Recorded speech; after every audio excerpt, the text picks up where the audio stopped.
And here we go in our next quarterfinals game. Introducing the two teams, starting off with Meralco Bolt 3-3. From Qatar, Cebu City at number 7, Alfred Batino. From Pasig City at number 9, Leo De Vela. Former UAAP champion from Bacolod City at number 10, Tonino Gonzaga. From Antipolo City at number 23, Kenneth Moco. Coach of the Meralco Bulls 3x3, Coach Patrick France. Their opponent, Blackwater Red President. From Cavite at number 8, Hubert Cani. From Ilagan City, Isabela at number 9, Prince Rebelo. From Pampanga at number 10, Richard Escoto. From Lawag, Ilocos Norte at number 15, Chair Pavillionar. Coach of Blackwater Red President, Coach Junji Ablan. With our officials, John Dakion and Brian McLaren. Let's go in session. Coming from a heartbreaking loss in the finals last leg, Coach Patrick Fran gave a strong message to his players, noting that Blackwater can definitely outplay them, having a lot of good scorers, but they cannot allow themselves to be outworked. The Meralco head coach doesn't want to see any dull moment in the court, meaning he wants them to continue playing and never stop defending. It's the Meralco Bulls 3x3 versus Blackwater Red President in the quarterfinals in 5, 4, 3x3 PBA Lakas na Tatlo. Meralco, one of the most consistent teams from Season 1, was back in the finals back in leg 1 of Season 2. They look to get back to the semis at least in this matchup. Pero Blackwater Red President looking to serve notice here, Coach Ronnie. Tama ka. And they've used this bruising unit to be able to make it difficult sa kanilang mga kalaban na maskoran sila. Batino, no. Rivero had a hand on it. Rivero from Pavillionar. De Vera is whistled for that. One of the 3-second key violation, that Leo De Vera brings to the table para sa Meralco is his defensive energy. Oh, so it was a 3-second violation there.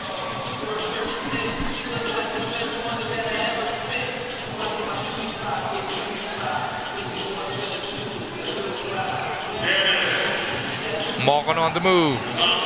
Nice anticipation by Escoto. Escoto takes it himself. Meralco starting out this match with 2 turnovers sa 3 possessions nila. Escoto naipit sa ilalim ni De Vera dito.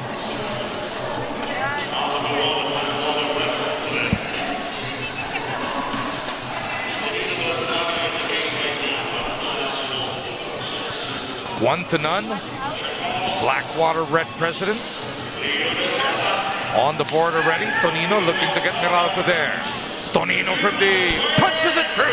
Difficult, as Escoto was right there beside him, using that simple screen by Batino to get an opening.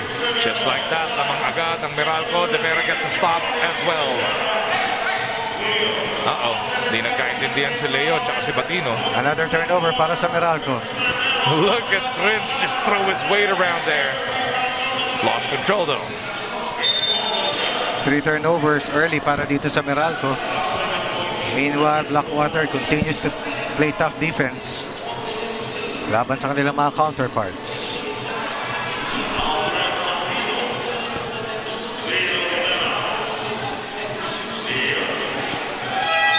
De Vera, foul whistled, but was it in time? Taking a look at the numbers yesterday, De Vera did not take a single shot para sa Meralco.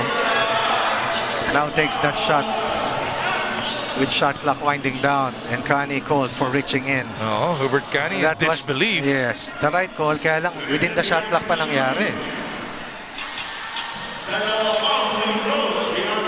And because it was a 2-point attempt, De Vera has a chance to make it a 4-0 run para dito sa Bolts.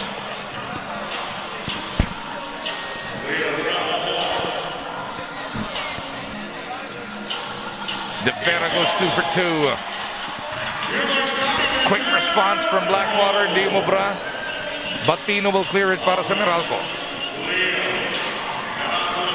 Gonzaga spins it 3-2. Grabe naman yung control nun. Nahilo nga ako. 6-0 run para sa Meralco. Blackwater na, blanco pa rin. Batino Dougie, a good job. Para dito sa team ng Meralco, nahanapin yung mga loose balls. Tonino trying to get it inside to Batino. Every time Meralco passes the basketball, they almost turn the ball over. 4 na turnovers para sa kanila. Pero Blackwater para meron na rin 3. Taray. Tonino, quick attack against the shot clock. Walang tinamaan. Violation niya. Good stop para dito sa Blackwater. Bossing Red President.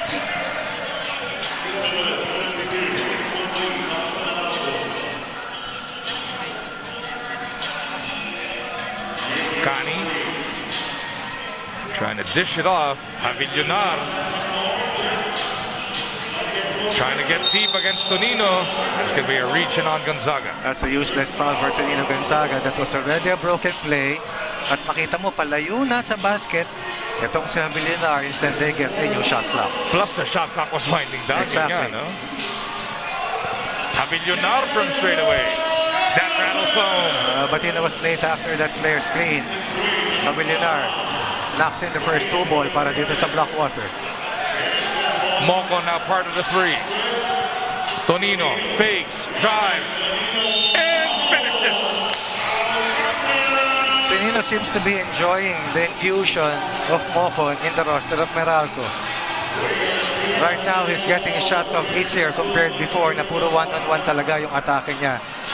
Now he's getting his shots off executions and thereby preserving his energy to play better in the defensive end. The B1 D2 matchup starting to be dominated here by the Meralco Bolts. Escoto gets that one to roll. Not an easy shot to make for Escoto.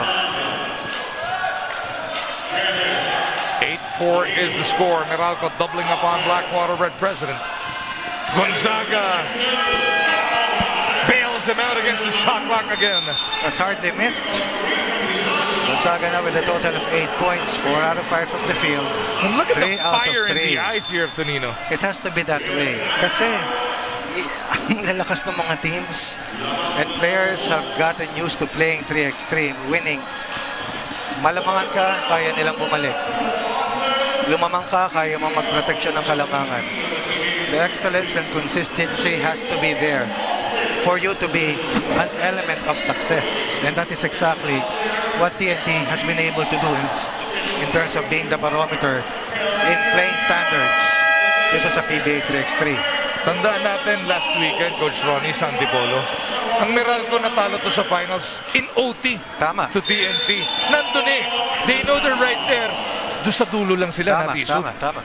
Pero para makarating ka sa dulo, dadaan ka muna dito. 10-4 is the score. Meralco leading the Red President. Ang ganda tignan sa scoreboard, no? Meralco Red President. Ganda. Shot clock at 4. Batino up and under. Uy, niluwa yun. Many useless fouls given up by Meralco. Pag beaten ka na.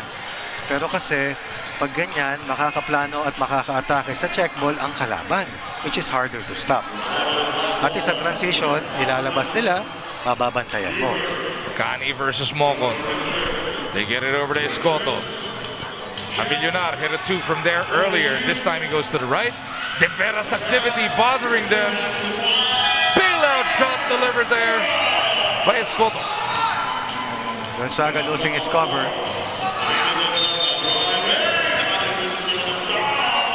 Tonino, he's just on a different level, Coach Ronnie. Pero may magandang balik na rito ang Blackwater. Mahaba pang oras dito sa laban na ito.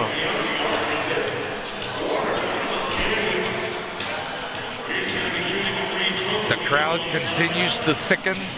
Dito nga po tayo sa loob ng Robinson's Place sa Novaliches, katulud-duluhan ng Commonwealth. Kanto halos ng Quirino. tungo na po tayo.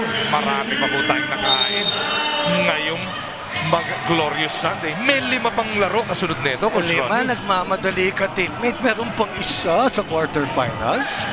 At meron pang 2 semifinals matches. Battle for third finals. Yeah. Tama ka. Yan! My favorite number ko yan.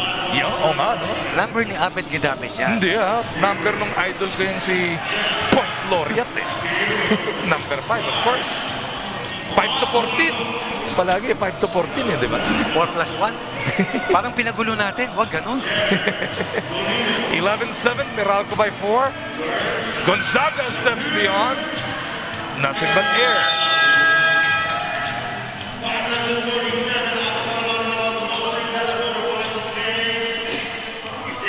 Double check natin ang biggest lead dito para sa Meralco kanina. 6. Blackwater though. Uh-oh. Meralco giving up the basket plus the foul. Ito yung sinasabi ko. Pag beaten ka na, beaten ka na. You have to realize, you just transition and try to score. Ito, beaten na siya, oh. But then you gamble and you get called. And that will be an end one. Tignan natin kung ito na nga yung pagbuelong hinahanap ng Blackwater Red President. Nagmintis lang sa bonus. Uy, huli si Escoto. Team foul number 5 para dito sa Blackwater. Yun ang masakit doon. 1 away from the penalty. Technically 1, but it's actually 2. Siyempre, papasok ka muna bago ka mamigay ng free throw. Gonzaga may tanga. No space, he forces it. Escoto will protect it. Nasave pa yun ni Mocon. And De Vera makes him pay. What a play coming from Ken Mocon. Nakala nung Red President, okay na kanila na eh, no? Kala ko rin eh. 12-9 is the score.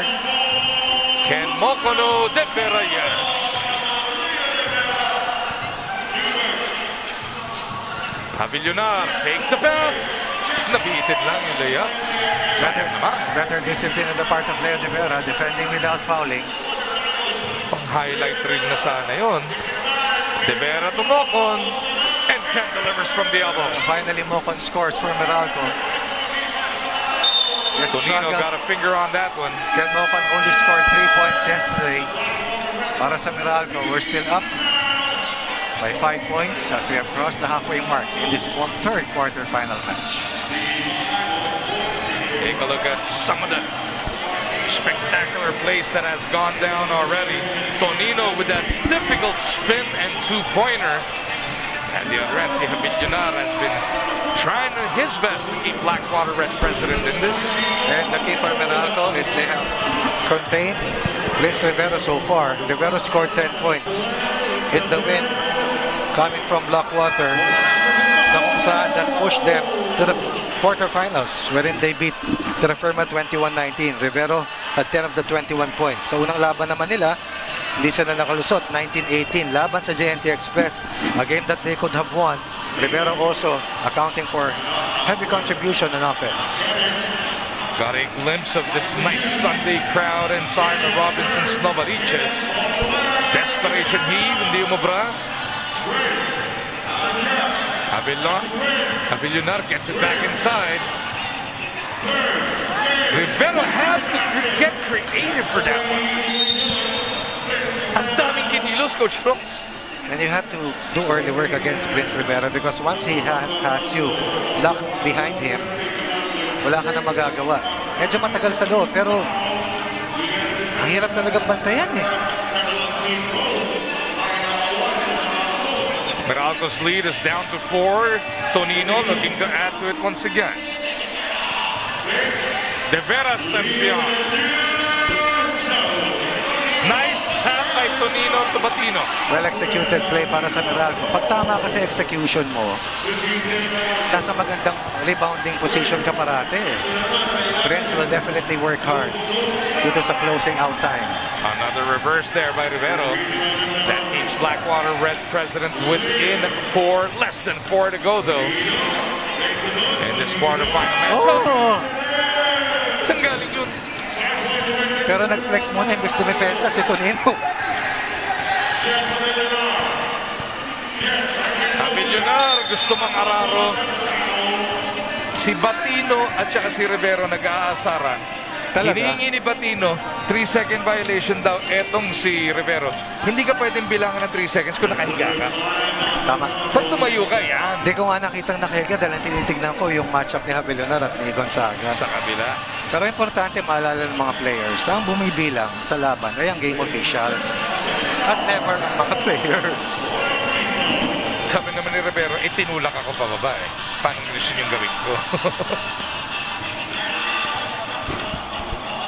Abilionar keeps Blackwater Red President within 4.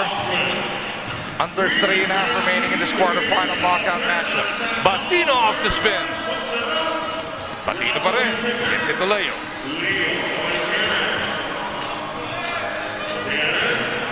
Mogon on the move. Pull-up jumper. Nope.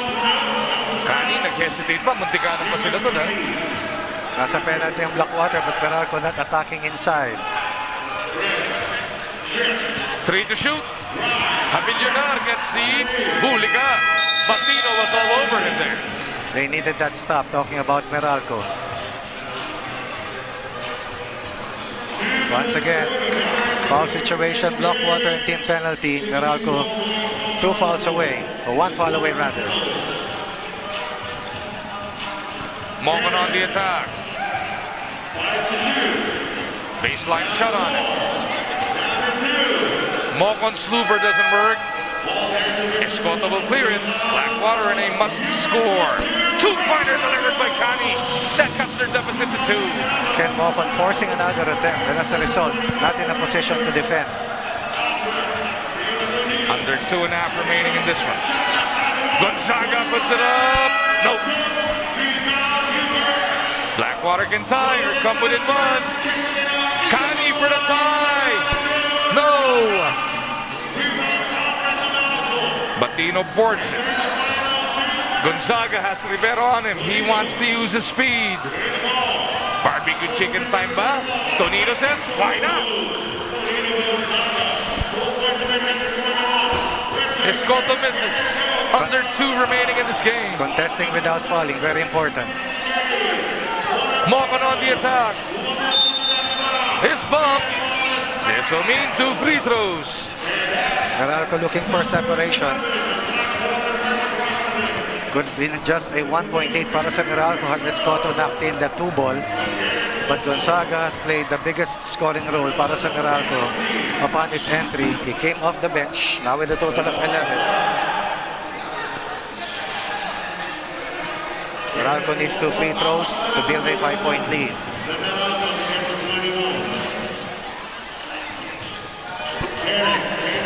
Ken misses the first though. Ocon continues to struggle. Up next, it'll be the final quarterfinal matchup, and it'll feature Platinum versus Cavitex. Pagkatapos nun, tutong muna tayo into the semis, the best of 3, or the battle for 3rd rather, and then the finals. Lahat live dito sa One Sports and PBA Rush, of course. Kani hit the 2-pointer kanina, but he's missed his last 2 attempts. Defending without fouling. Once again, we will continue to reiterate that. As with the game on the line with both teams, or rather Blackwater and team penalty, Meralco needs to shy away from team penalty to be able to defend better. Gonzaga off that pearl again. Kanya rin yung rebound. Tonino yo-yos the miss. Pandevera is there for the stick back. Good close out by Mocon. Rivero runs into trouble. Again, if you're beat, you're beat. Now they're in team penalty. Kasi matitigil yung oras at makakapahinga ang iyong kalaban, makakapag-isip. Pero isa pa lang to. Sa act of shooting, susunod pa yung 2 free throw.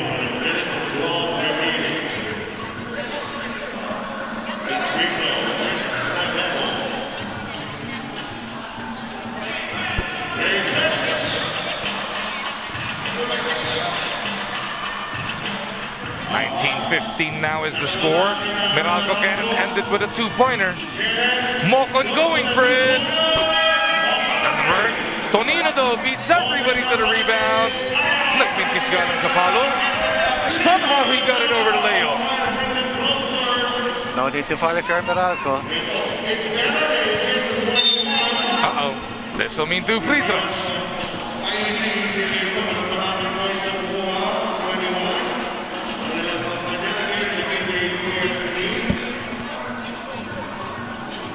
Meralco 1 point away, but Blackwater, should they make their free throws, will only be 3 points behind Meralco. Rivero takes care of first.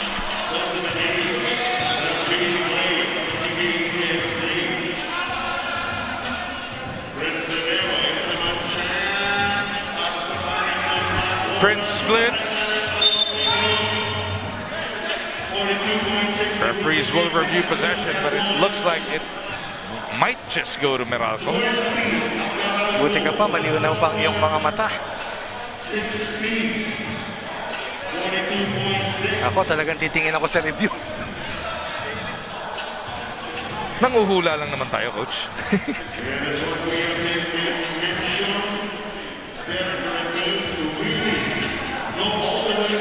Both teams in penalty. You know, inabot pa ulit kasi ni Escoto. Second to the last touch, si Rivero doon. Dalawa lang eh. Uh-oh, that'll be a warning. Gotta let him catch it cleanly. Tandaan niyo po, sa 3x3 game, may check ball. Yung defender ang mag-aabot dun sa offensa. Mocon. Long one. Doesn't work. Rivero with the rebound, down by 4. They go back inside the Prince. Tatlo ang abante na Meralco.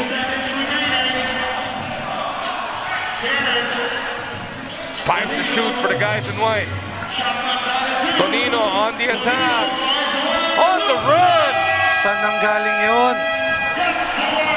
Tonino Gonzaga closing out Blackwater Red President dito sa Robinson's Novaliches. Nothing was easy in this match. But Gonzaga, against a very good defending team, exploding for a total of 12 points to save the day for Meralco against the hard-fighting unit ng Blackwater, bossing Red President. And you saw it right from the get-go, the fire in the eyes of Tonino Gonzaga. The Meralco Bolts 3x3 squad is back in the semifinals. Dito nga po tayo sa Leg 2 sa Novaliches, Quezon City. Sino kaya ang kanilang makakatapat? Sino kaya magiging huling semifinalist? Alamin natin yan maya-maya when Platinum takes on Cavitex. But first, let's enjoy some Tonino highlights. Tonino highlights from the moment he got his first possession.